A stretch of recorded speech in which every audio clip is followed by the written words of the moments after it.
पर चंदन लगाते हैं, स्पेशली केसर युक्त चंदन की अगर मैं बात करूं, जब उसको हम मस्तिष्क पर लगाते हैं तो ऐसे परिस्थिति के अंतर्गत हम ज्ञान यानी बृहस्पति को जागृत कर लेते हैं, मंगल यानी अपने बल को जागृत करते हैं और वो बल कहां पर प्रयोग करना है उस परिस्थिति को जागृत करते हैं। हमारे अंदर कॉन्फिडेंस होता है, ओवर कॉन्फिडेंस बिल्कुल नहीं होता है। और शनि जिसको काल कहा जाता है, जब हम लगाते हैं चंदन तो हम उसको जागृत करते हैं और ये बताते, उसके द्वारा हमें ये पता चलता है क्या करने वाला है और क्या नहीं करने वाला है।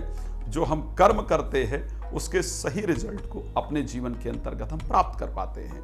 तो इसलिए मस्तिष्क पर चंदन का प्रयोग हर व्यक्ति को जरूर करना चाहिए। अब अगर आगे हम चर्चा करें कि इस प्रकार से चंदन कौन कौन से तरीके से चंदन लगाया जाता है। आप लोग जानते हैं कि शैव चंदन, शैव संप्रदाय की बात की जाए तो शैव संप्रदाय के लोग त्रिपुंड चंदन लगाते हैं, 3 चंदन को जो है वो लगाया जाता है। और स्पेशली जो शिव जी की भक्ति करते हैं, शिव पुराण को यदि आप लोग पढ़ेंगे, शिव पुराण के विंध्येश्वर संहिता के अंतर्गत और रुद्र संहिता के अंतर्गत चंदन का स्पेशली वर्णन है। शैव संप्रदाय के लोग जनरली भस्म के चंदन का प्रयोग करते हैं।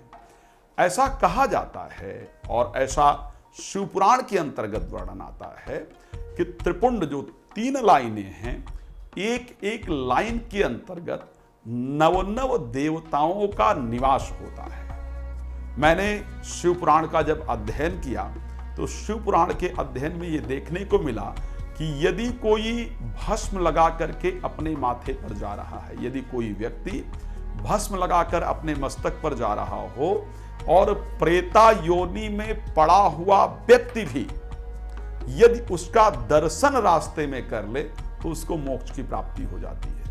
यदि कोई माथे पर भस्म का जो त्रिपुंड तिलक है उसको लगा करके जा रहा हो और रास्ते में कोई व्यक्ति बहुत पापी हो, जो अपने पूर्व जन्म कृत्य पाप कर्म के कारण परेशान हो रहा है, अगर वो उसके दर्शन को कर लेता है तो पाप से मुक्त हो जाता है। जो व्यक्ति माथे पर त्रिपुंड चंदन को लगाता है वो व्यक्ति अपने जीवन, मैंने अभी 3 रेखाओं की चर्चा की थी, शनि रेखा, बृहस्पति रेखा और मंगल रेखा, जो कि तीनों रेखाएं हमारे मस्तिष्क पर ये महत्वपूर्ण रेखाएं पाई जाती हैं। यहां पर त्रिपुंड चंदन लगाने से इन तीनों रेखाओं की जागृति हो जाती